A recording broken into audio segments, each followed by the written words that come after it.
Sashmini Anuradha from the Leo Club of University of Colombo. Welcome to 16th episode of Detect and Correct, which is the initiative taken by the Leo Club of University of Colombo to discuss crucial and debatable topics in the present context.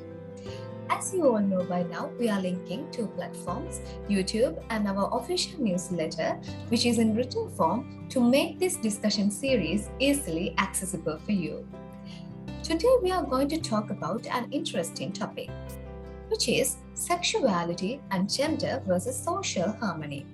To talk in depth on this topic, we are collaborating with Dr. Visakesa Chandrasekaram, a senior lecturer in the Faculty of Law, University of Colombo, who is a human rights lawyer, a writer, a film director, and he was awarded a doctorate from the Australian National University for his research on the use of confessional evidence under the counter-terrorism laws in Sri Lanka. Doctor, we warmly welcome you to Detect and Correct. In order to start the discussion, sir, I invite you to give a brief introduction of yourself. I guess you have already given the introduction, so there is nothing much to add. I have been an LGBT activist for quite a long time. Whatever the capacity that I had, so I have been advocating for the rights of LGBT community. And here, as well as in Australia, where I lived 17 years. And I mainly believe in the use of art forms as a tool of advocacy. So the both pieces, the films that I have done, and also the fictions that I have written, they were mainly focused on some sort of a human rights issue. And in the both fictions that I have written, there were queer characters, although they were not necessarily queer stories as such. So I think I also believe in mainstreaming, so bringing the LGBTQ issues to mainstream arts by having some sort of visibility, and also discussions like this. Thank you, Dr. Visa. You are an amazing personality. We are honored to have you here, and thank you very much for joining us today. So let us move on to the first question of today's discussion. An ideal man or ideal woman is a person born to a different body that has already been sketched and drawn. What is the difference between gender and sexuality? Or are they just the same? I think they are different, and perhaps we should start talking about sex. So sex is a biological norm that whether a man or a woman, whether a particular human would have male or female genitalia. And I think we should stop there and then move into the other norm or identification factor, which is sexuality. But before I go to talk about sexuality, I would like to talk about gender.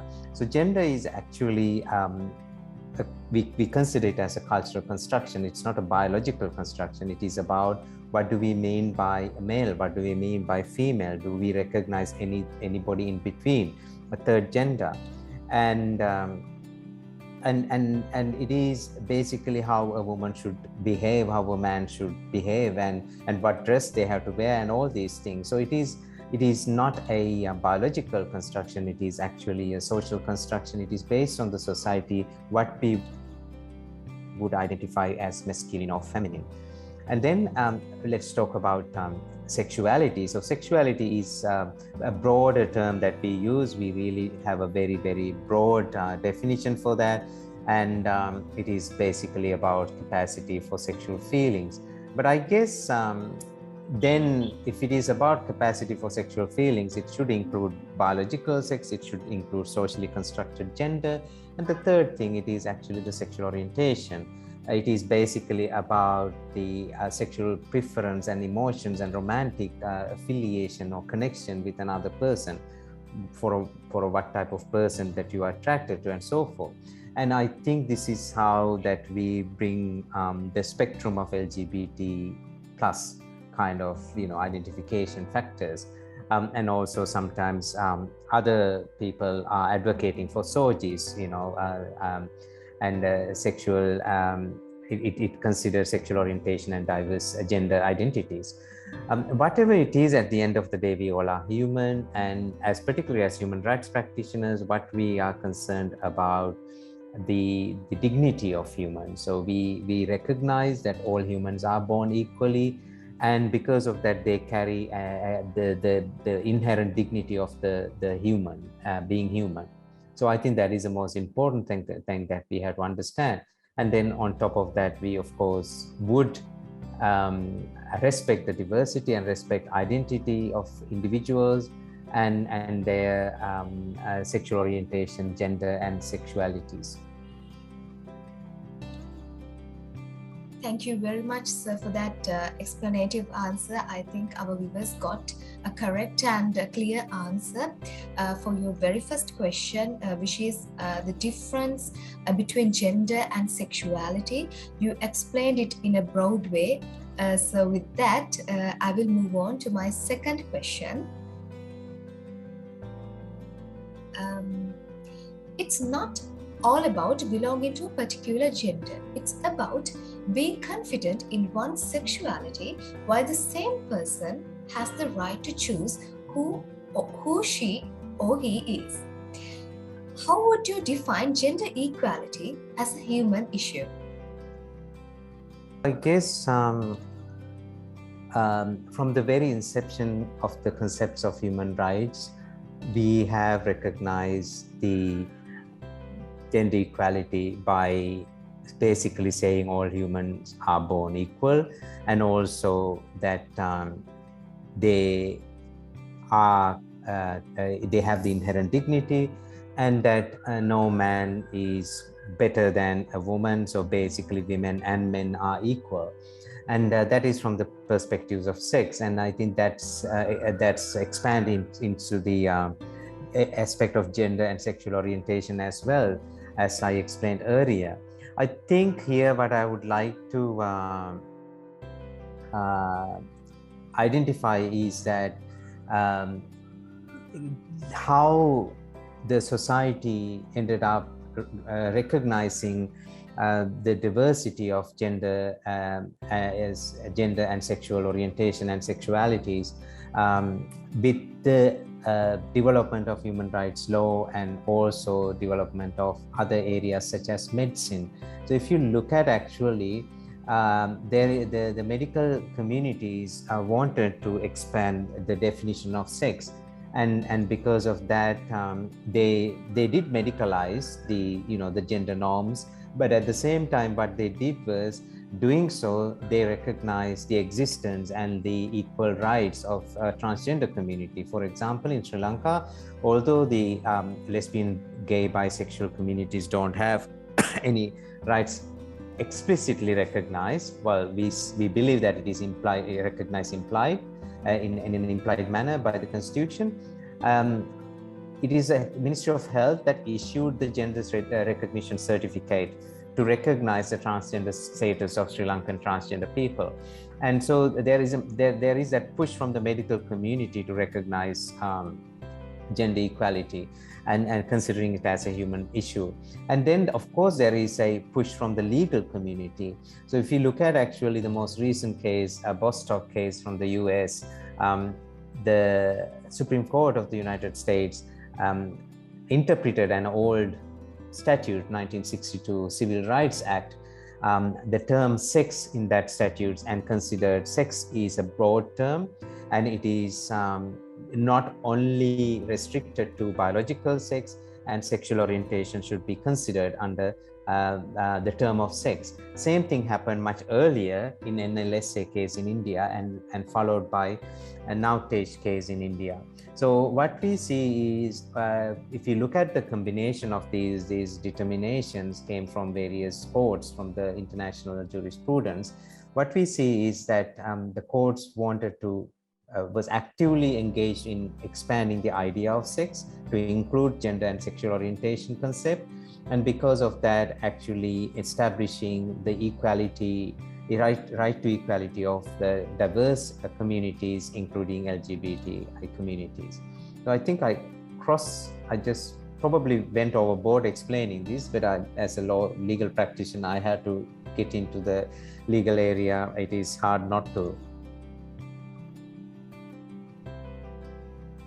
Exactly, Dr. Visa. Like you said, whether you are a man or a woman, it doesn't matter.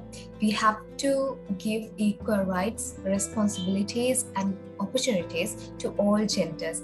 I think that is what mean by gender equality in brief.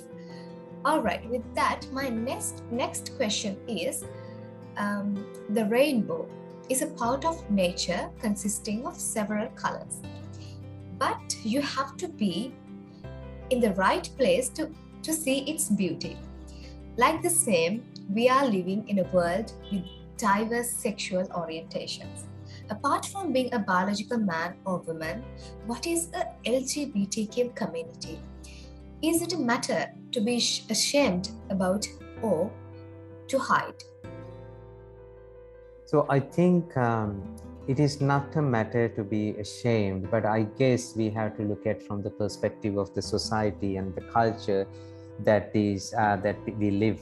And even so-called Western democracies are friendly toward LGBT people only in metropolitan areas. So when you actually move out of the cities and go to more rural areas in countries like United States, you can hear and you can see the level of rejection of LGBTIQ people, and they are not accepted with equal rights and dignity as members of the community in some of the outposts, even in countries like United States, Canada, and Australia. Now, I think so it is sometimes a matter of not only be shamed but also about safety. So for the purpose of for the sake of your safety, LGBT people have to hide their identity and not to reveal who they are. And on the other hand, I think it is also, it is a private and political public matter. So private matter in the sense it is up to the members of the community to decide whether they want to be known as a member of LGBT community or just not. So just to keep it as something secret, just considering it as a personal matter, it is entirely up to the individuals. But as a community, I think there is a need for us to actually protect our interests and as well as protect our rights. And for that we need to organize. In order for us to organize, we have to actually claim the equal rights in public domain. So there again, there is no need to be ashamed of, but of course there is an issue of safety and also need to be worried about in some cases about discrimination and issues such as losing jobs or losing the opportunities of education in certain education institution. As we all know, in countries like Sri Lanka, the only way that you can claim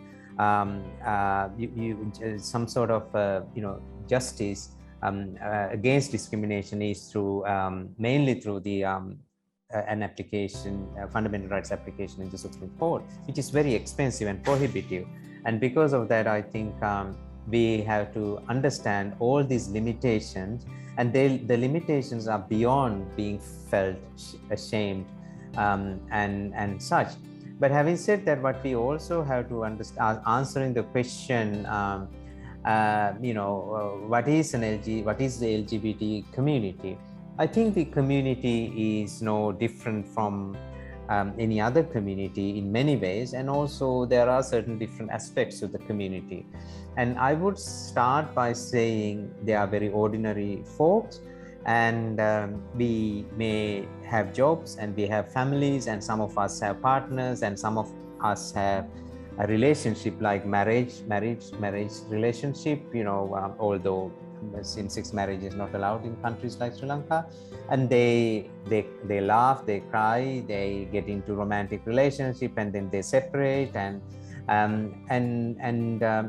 they may have jobs, and they probably go to shopping, and their lives could be very boring as many lives, and also sometimes could be glamorous as some lives. So I think that's what we have to understand. So having said that, why they may be seen as special or not normal or not ordinary, because the way that they express the way that we express our desire and our freedom and our pride, and also perhaps on some occasions prejudices. So we need to understand that the LGBT community is part of the large society. So whatever the prejudices, preconceptions that exist in the society out there could exist in the within the LGBT community as well. Yes, I think Dr. Visa, many people in our community doesn't know the factors and things about LGBTQ community.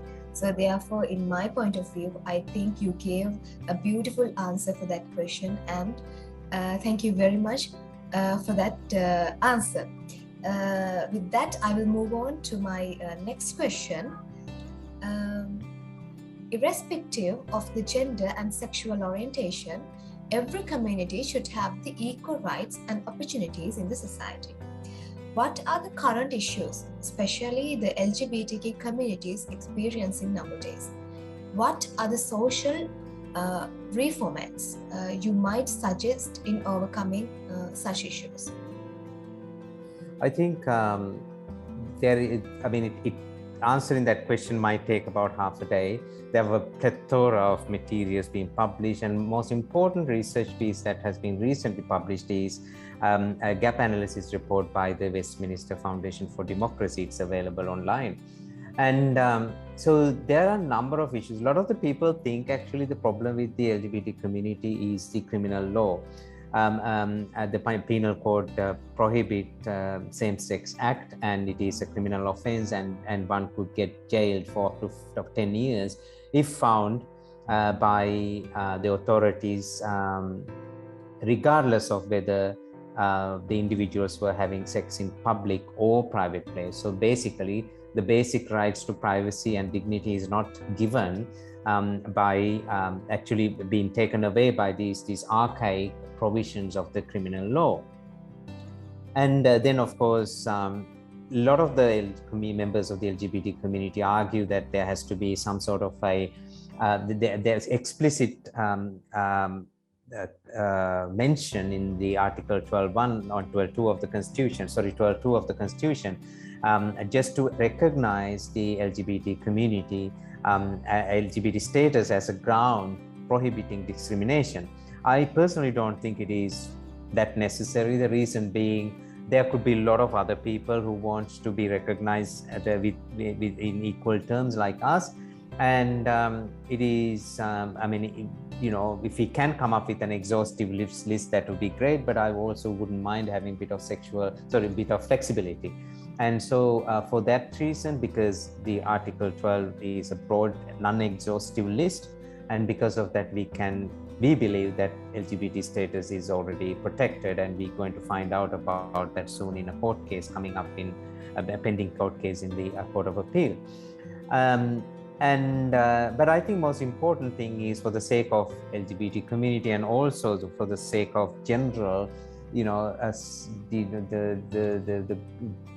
the promotion of human rights, we need to get rid of Article 16, which is a stumble block of the Constitution that is there to mainly avoid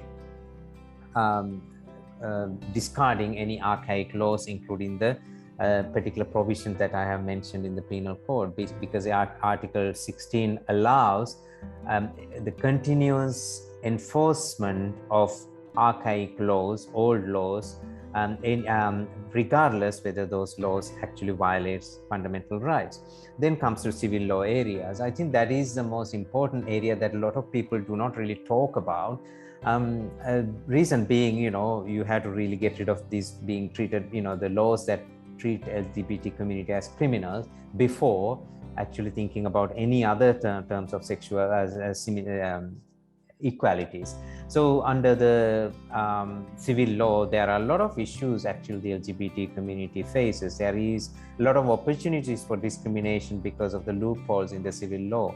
And particularly in relation to not recognizing relationships, and if one partner ends up in the hospital and not being recognized, the other partner as the next of kin, and so forth. Now, if you look at the gap analysis report published by the Westminster Foundation for Democracy, what you see is there are a lot of issues that LGBT community face in this country. Constant persecution, constant violence against LGBT community coming from mainly the police, particularly people from lower class and strata being constantly arrested and subject to violence, and this is happening still even today. And then secondly, issues in relation to discrimination in workplace. When sometimes, particularly in small workplaces, if the employer finds out that one of the employees is a member of the LGBT community, there is a likelihood of he or she being sacked, and there is little or no protection because apart from going to the very, very expensive fundamental rights application process, there are no easy ways of sorting these things out. Particularly private sector is not covered by the fundamental rights jurisprudence of the Supreme Court when it comes to employment and that sort of areas.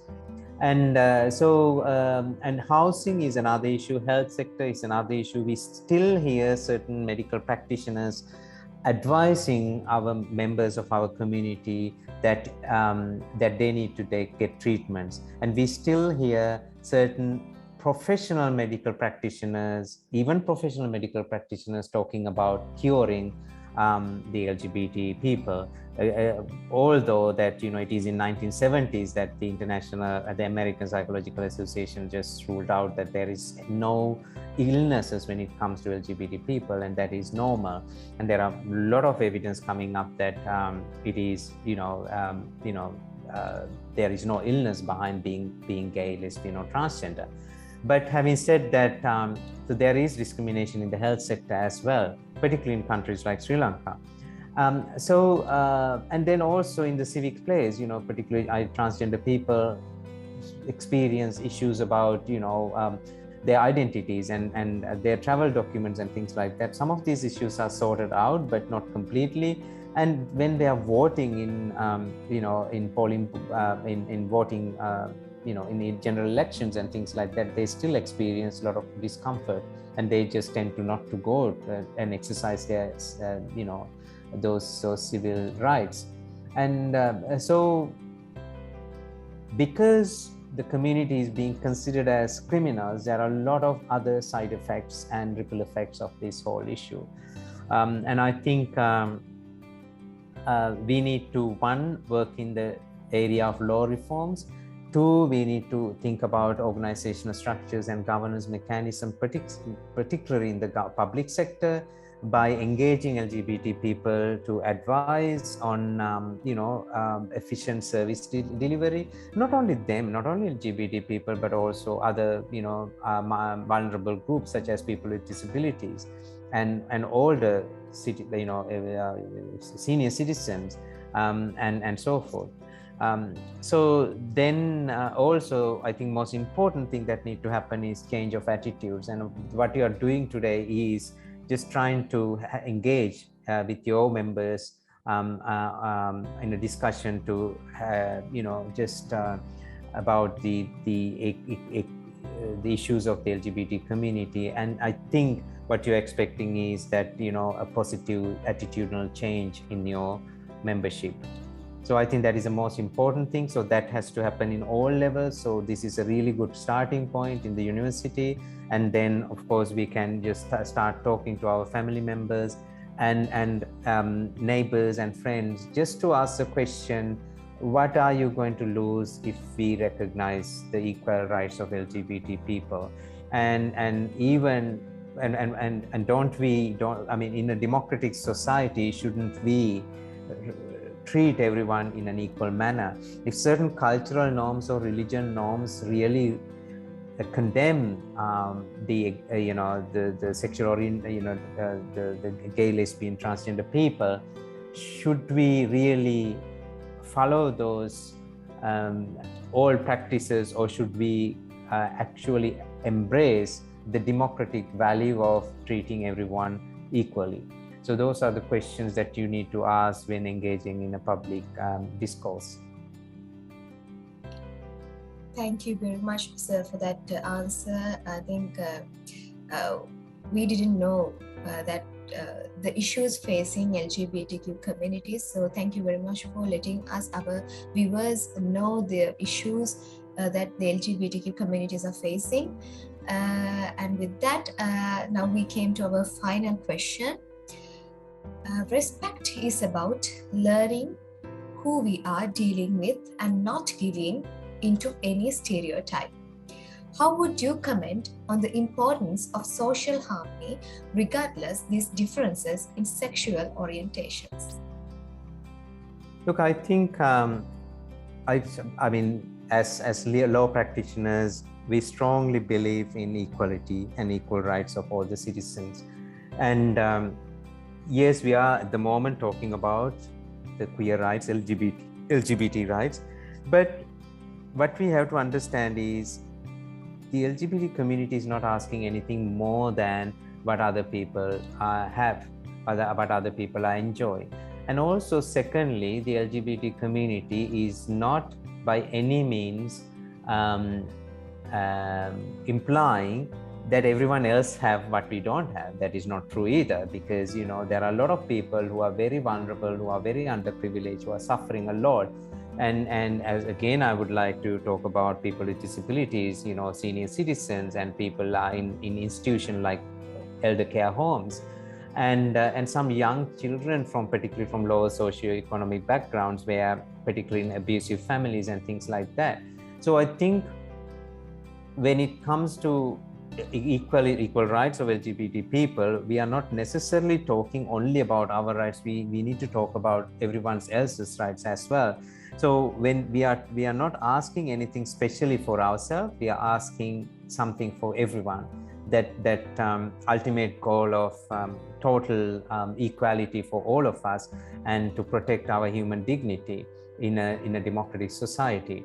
And what we have to really understand is that without respecting all of our people's dignity, and without acknowledging the importance of equal rights, we cannot really have a democracy, because democracy does not mean that the majority rules the minority. Majority makes a decision for the minority.